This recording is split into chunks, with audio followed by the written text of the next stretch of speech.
ನಿನ್ನೆ ಶೆಟ್ರಂಗಡಿಲಿ ಅಕ್ಕಿ ಬೇಳೆ ಎಣ್ಣೆ ತಂದಿದ್ದೆ, 530 ರೂಪಾಯಿ ಆಗಿದೆ. ಫಸ್ಟ್ ಹೋಗಿ ಕೊಟ್ಬಾ ಇದರಲ್ಲಿ. ಸರಿ. ಹೋಗು. ಅಪ್ಪ, ನಮ್ಮ ಮಾರ್ಕೆಟಲ್ಲಿ ರಂಗಪ್ಪಜ್ಜ ಅಂತ ಒಬ್ರಿದ್ದಾರೆ. ಅವ್ರಿಗೂ 2 ವರ್ಷದಿಂದ ಹಿಂಗೆ ಆಗಿತ್ತಂತೆ ಕಾಲು. ಆವಾಗ ಇದೇ ಎಣ್ಣೆ ಹಚ್ಚಿ ಮಸಾಜ್ ಮಾಡಿದ್ದಾರಂತೆ ಒಂದು 3 ತಿಂಗಳು. ಇವಾಗ ಪರವಾಗಿಲ್ಲಪ್ಪ, ಸ್ಟ್ಯಾಂಡ್ ಹಿಡ್ಕೊಂಡಾದ್ರೂ ನಡೀತಾರೆ. ಅದಕ್ಕೆ ನಾನು ಅದೇ ಎಣ್ಣೆ ತಂದುಬಿಟ್ಟೆ. 300 ರೂಪಾಯಿಗೆ 200 ml. ಸರಿ, ಹಚ್ತೀನಿ. ನೀನ್ಯಾಕೆ ಹಚ್ತೀಯೋ? ನಿಮ್ಮಮ್ಮ ಹಚ್ತಾಳೆ ಬಿಡು. ಯಾಕೆ ನಾನು ಹಚ್ಚಬಾರ್ದಾ? ಮಗ ತಂದೆ ಕಾಲು ಮುಟ್ಟಿದ್ರೆ ಏನಾಗುತ್ತೆ? ಸುಮ್ಮನೆ ಮಲ್ಕೊಳ್ಳಿ ಅಪ್ಪ ನೀವು.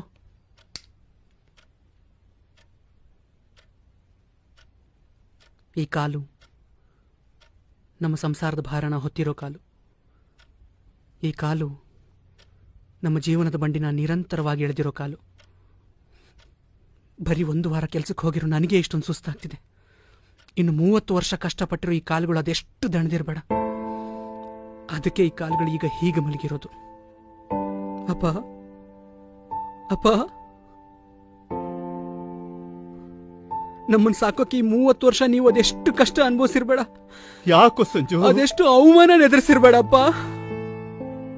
ಆದ್ರೂ ನೀವು ಒಂದಿನೂ ನಮ್ಮ ಮುಂದೆ ಯಾವ ನೋವನ್ನು ತೋರಿಸ್ಕೊಳ್ಳದೆ ನಗನಗುತ್ತಾ ಇದ್ರಿ. ಯಾವುದಕ್ಕೂ ಕಡಿಮೆ ಮಾಡದೆ ನನ್ನ ಒಬ್ಬ ರಾಜ್ಕುಮಾರ್ ಅಂತರ ಬೆಳೆಸಿದ್ರಿ. ಯಾರ ಮುಂದೆನೂ ಕೈ ಚಾಸ್ತಿ ನನ್ನ ಒಬ್ಬ ಸ್ವಾಭಿಮಾನಿ ತರ ಸಾಕಿದ್ರಿ.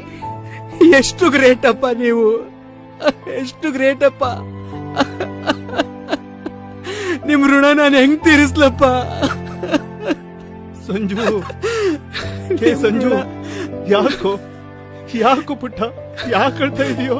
ನಿಮ್ ಋಣ ಹೆಂಗ್ ತೀರಿಸ್? ಲಕ್ಷ್ಮಿ, ಲಕ್ಷ್ಮಿ, ಏನಾಯ್ತ್ರಿ? ನೋಡೆ. ಯಾಕೋ ಸಂಜು, ಸಂಜು, ಯಾಕೋ ಮಗನೇ?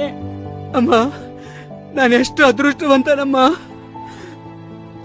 ಯಾರೋ ಒಬ್ರು ಹೇಳ್ತಾರೆ, ಅಪ್ಪ ಅಮ್ಮ ಇರೋವಾಗ ನಮಗೆ ಅವ್ರ ಬೆಲೆ ಗೊತ್ತಾಗಲ್ಲ, ನಮಗೆ ಅವ್ರ ಬೆಲೆ ಗೊತ್ತಾಗೋಷ್ಟರಲ್ಲಿ ಅವರೇ ನಮ್ಮ ಜೊತೆ ಇರಲ್ಲ ಅಂತ. ಆದ್ರೆ ನಾನೆಷ್ಟು ಅದೃಷ್ಟವಂತ ಅಂದ್ರೆ, ನೀವಿಬ್ರು ನನ್ನ ಜೊತೆ ಇದ್ದಾಗ್ಲೇ ನನಗೆ ನಿಮ್ ಬೆಲೆ ಗೊತ್ತಾಗಿದೆ. ನಾನೇನಾದ್ರೂ ಒಬ್ಬ ಚಕ್ರವರ್ತಿ ಆದ್ರೆ ಸಮಾಜ ದೃಷ್ಟಿಗೆ ನಾನೊಬ್ಬ ಚಕ್ರವರ್ತಿ, ಆದ್ರೆ ನಿಮ್ ದೃಷ್ಟಿಗೆ ಅವಾಗ್ಲೂ ನನ್ನ ಮಗನೇ. ಅದೇ ನಾನೇನಾದ್ರೂ ನಿಷ್ಪ್ರಯೋಜಕ ಆದ್ರೆ ಸಮಾಜ ದೃಷ್ಟಿಗೆ ನಾ 0, ಆದ್ರೆ ನಿಮಗೆ ಅವಾಗ್ಲೂ ನನ್ನ ಮಗನೇ. ಯಾಕೋ ಸಂಜು, ಯಾಕೋ ಏನೇನೋ ಮಾತಾಡ್ತಿದೀಯಾ? ಯಾರಾದ್ರೂ ನೋಯಿಸಿದ್ರೇನೋ?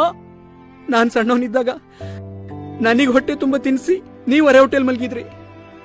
ದೇವಸ್ಥಾನದಲ್ಲಿ ಮಂಗಳಾರತಿ ತಗೊಂಡಿರೋ ಕೈನ ಮೊದಲು ನನ್ನ ತಲೆ ಮೇಲಿಟ್ಟು ಆಮೇಲೆ ನಿಮ್ ತಲೆ ಮೇಲೆ ಇಟ್ಕೊಂಡ್ರಿ.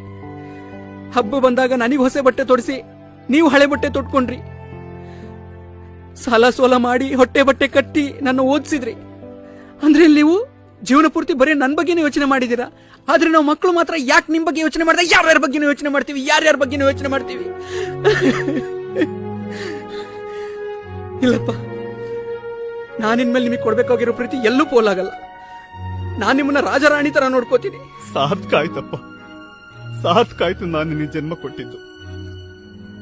ಇನ್ಮೇಲೆ ನನಗೆ ಈ ಕಷ್ಟ ಯಾವತ್ತೂ ಬರಲ್ಲ, ಬರಲ್ಲ.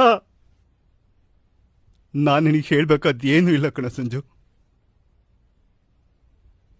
ಆದ್ರೆ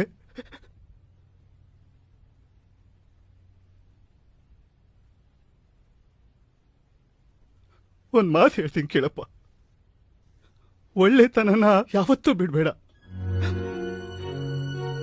ಅದೇ ನಮ್ಮನ್ನು ಕಾಪಾಡೋದು ಕಣ ಸಂಜು.